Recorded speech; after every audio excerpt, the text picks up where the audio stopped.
ख़बर अव्हांखे ॾींदासीं। खैरपुर मां जिते फातिमा क़तल केस में नामज़द मुख्य जवाबदार पीर फयाज़ शाह ज़मानत वारी दरख़्वास्त दाख़िल कराए छॾी आहे। अव्हांखे अपडेट कयूं पिया। फयाज़ शाह जे वकील पारां संदसि ज़मानत लाइ दहशतगर्दी टोड़ अदालत में दरख़्वास्त दाख़िल कराई वई। दहशतगर्दी टोड़ अदालत ज़मानत वारी दरख़्वास्त ते ॿुधणी 14 अक्टूबर ताईं मुलतवी करे छॾी।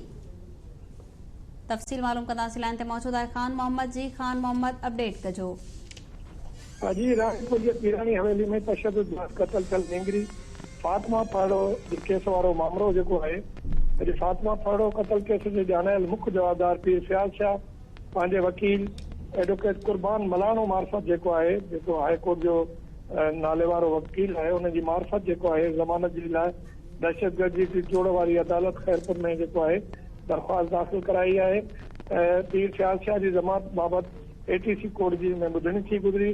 वकीलनि ॿिन्ही पासनि ॾांहुं दलाइल ॾिना, जेके फातिमा फाड़ो जे लाइ जेको जॉइंट वकीलनि जो पैनल उन्हनि बि जेके आहिनि ते जेके आहिनि पंहिंजा बयान ॾिना। ATC जी कोर्ट में जज नदीम बदर काज़ी पारां ज़मानत वारी दरख़्वास्त ते जेके आर्गूमेंट ॿुधा, उन खां पोइ जेको आहे 14 अक्टूबर ताईं इहा ॿुधणी जेकी आहे मुलतवी करे छॾी आहे।